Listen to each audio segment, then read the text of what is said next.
어느 날 갑자기 예고 없이 찾아온 통증. 심장 질환, 돌연사를 부른다. 사람은 98개 사망한다. 그런 병입니다. 한 번 치료 시기를 놓치면 심장은 회복되기 힘들다. 매번 가슴이 아프고 뭐 크게 활동할 수 없다. 그런 입장이면 산다 하더라도 그 삶의 질에 있어서는 아주 큰 차이라고 생각합니다. 삶의 질을 보장받기 위해 얼마나 빨리 어떤 방법으로 심장 질환을 치료할 것인가. 또한 명의들이 말하는 돌연사의 예방법은 과연 무엇일까?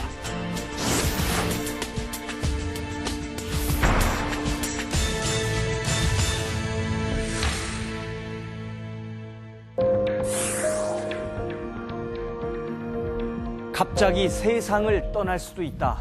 이런 생각 해본 적 있으십니까? 돌연사를 일으키는 대표적인 질환이 심근경색증과 협심증, 그리고 대동맥박리증입니다. 모두 다 심장질환의 일종이죠. 심장은 하루 10만 번 이상 수축해서 전신에 이렇게 혈액을 공급하게 됩니다. 그런데 심장과 연결된 혈관이 막히거나 찢어지게 되면 우리는 한순간에 생명을 잃을 수도 있습니다. 더 이상 심장이 움직이지 않기 때문입니다.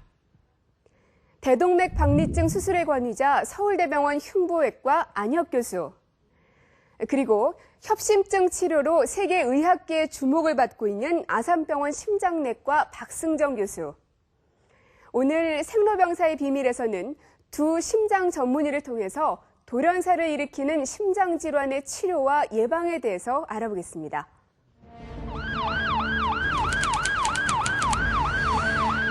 지난 2월 서울의 한 병원. 대동맥박리증 환자가 실려왔다.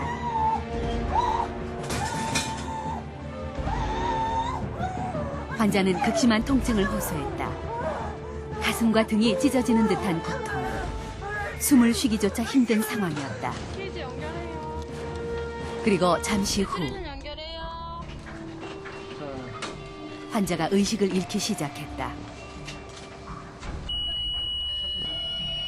호흡이 희미해졌고 심장이 박동을 멈추었다. 들었다 놔보세요. 자, 떨어뜨려보세요. 환자 시조예요. 자, 환자는 결국 심장 발작 상태에 빠졌다. 심장으로 산소와 영양분이 공급되지 못하는 것이다. 결국 기관지에 튜브가 삽입되고 인공호흡이 시작됐다. 리듬 괜찮아요? 그렇게 10여 분, 환자는 가까스로 목숨을 건졌다. 과연 무엇이 그녀를 죽음의 위기로 몰고 갔을까?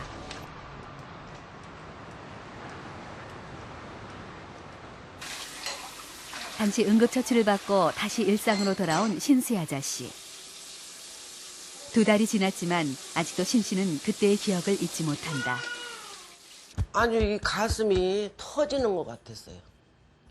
그리고 이렇게 아프더니 이빨서부터 이렇게 막 다 내려앉으면서 이렇게 아프더니 여기가 그렇게 아픈데 많이 토했어요. 말도 못하게. 근데 덩어리가 더 아파서 덩어리가 막 칼로 이렇게 찢는 것 같아. 대글대글 둥글고 토하고 막 싸고. 저녁을 먹고 난 후 남편과 함께 차를 마시던 신수희 아저씨. 근데 여기가 왜 이렇게 아프지? 아유, 갑자기 가슴이 아프기 시작했다. 아유. 방 안에 누워 2, 3분가량 안정을 취했지만 통증은 잦아들지 않았다. 가슴에서 등으로 고통은 오히려 더 심해졌다. 최원지 알고 내가 또 약국을 가서 가스 활명수를 사왔어요. 그래갖고 그걸 또 들었다고 걔는 자꾸 토니까는 이건 무슨 저녁에 뭐 잘못 먹고 취했나 해서 그랬더니 잠깐 누워 있어 보겠다. 그래가지고 누워 있더니 다시 안 되겠다고 병원을 가야 되겠다고 당신 스스로 옷을 입고 나오더라고요. 30년 동안 수영을 하며 철저하게 건강 관리를 해왔던 신 씨. 대동맥 박리증에 걸렸으리라고는 상상조차 하지 못했다. 수술을 해도 가망이 없다는 겁니까? 네, 여쭤봤다고요. 그랬더니 50, 50입니다. 이러더라고. 뭐 70, 뭐 80도 아니고 50, 50입니다. 그러니 뭐 마음이 아니죠. 속이 그때는 내가 병이 나겠더라고요. 내가. 통증은 언제든 다시 나타날 수 있다. 그래서 가족들은 마음을 놓지 못한다. 6개월이 지나가야 아마 정확하게 마음을 놓을 수 있는 것 같아요. 지금 항시 그냥 무슨 증상이 있을까봐 마음의 대비는 식구들이 하고 있죠.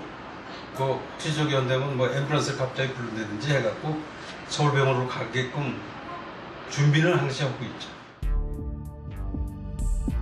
신수야 자씨가 위험에 빠진 것은 대동맥에서 생긴 문제 때문이다.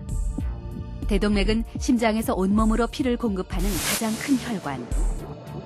이 혈관 내부의 벽에 구멍이 생기면서 혈액이 혈관 벽 사이로 파고 들어가는 질환이 대동맥 박리증이다. 최악의 경우 대동맥이 파열돼 급사할 수도 있다. A형 급성 대동맥 박리의 경우는 수술을 안 할 경우 그냥 두면 80%, 90% 사망한다는 거죠. 그렇게 위험한 병이 병 중에 없는 거죠.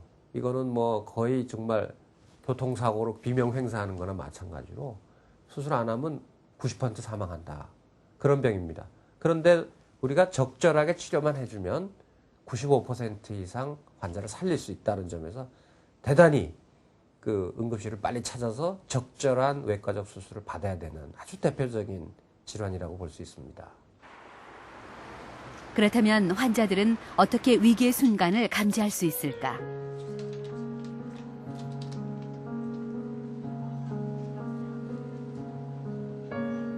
며칠 후면 대동맥 박리증 수술을 받게 되는 최기남 씨. 최 씨는 무엇보다 통증의 양상을 강조한다. 정말 쪼개지는 듯한 그런 아픔이었어요. 너무 아프니까. 그리고 이제 중환자실에 이제 응급실에 들어갔죠. 응급실에 들어갔는데 간호사한테 나 지금 너무 아프니까 좀 어떻게 좀 안 아프게 해달라고 그랬는데 앉아 있을 수도 없고 등 쪽이니까 누워 있을 수도 없고 이래가지고 너무 아픈. 그러니까 정말 정말 쪼개진 것 같았어요. 최 씨는 하행 대동맥이 손상된 상태. 이럴 경우 등 쪽의 통증이 심하지만 상태가 악화되면 가슴과 목, 턱까지 통증이 번진다. 통증이라는 거는 이게 어떻게 생기는가 하면 그 대동맥 벽에 존재하는 그 감각신경에 갑자기 자극이 오는 건데 그 자극이 왜 오냐 하면 대동맥 박리로 해서 그 대동맥 벽이 두 개로 갈라지고 바깥쪽에 있는 가성강이 팽창하면서 그 신경을 자극하게 돼서 흉통 혹은 배통을 호소하게 되는 겁니다.